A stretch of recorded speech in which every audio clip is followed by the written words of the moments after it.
मनहरी 2 भुन्द्रुकटाडी निवासी सुरेन्द्र राईको भान्सामा आगो लागि भई ग्यासको सिलिन्डर पड्किँदा गोठ जलेर खरानी भएको छ। आगो लागि पश्चात खाना पकाउने ग्यासको 2वटा सिलिन्डर पड्किँदा 1 हलगोरु र 7वटा बाख्रा सहित गोठ जलेर नष्ट भएको हो। तपाईको नाम?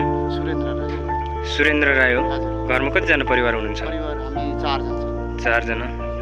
तपाई श्रीमती अनि बालबच्चा 2 जना। छोरा एउटा छोरी। कति पढिरहेको छोराछोरी? छोराछोरी अब इन्डियातिर छ।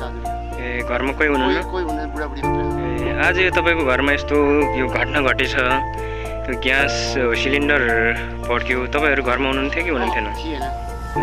सोच्ने चाहिँ जानुभएको थियो, उता किरियामा जानुभएको थियो। म चाहिँ बाख्रा बानेर उतातिर पत्कर काट्नु, सेउला काट्नु उतातिर।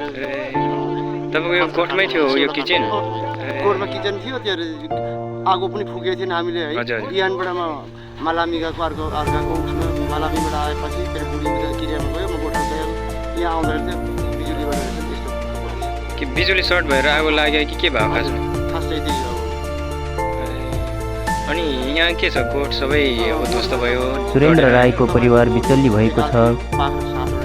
7वटा बाख्रा, त्यो गोरु दुईटै मर्यो। 7वटा बाख्रा, 1 हल गोरु। अनि अरू के छ यो गोठमा? थुप्रै थियो। अब भान्सा खानु त थियो, 2टा सिलिन्डर फुट्यो। अब भाँडा कुँडाहरू सिलिन्डर 2टा हो? हजुर। अनि यो भाँडा कुँडाहरू सबै यहाँ थियो? एकदमै यो केही पनि छैन। यो गोठ जस्ताकै थियो है? हजुर, जस्ताको एकदमै यो टाक्टो। गोठमा अरू के राख्नु भएको थियो? अरू यस्तो भाँडा कुँडा किचन थियो, अरू लत्ता कपडा पनि यही थियो।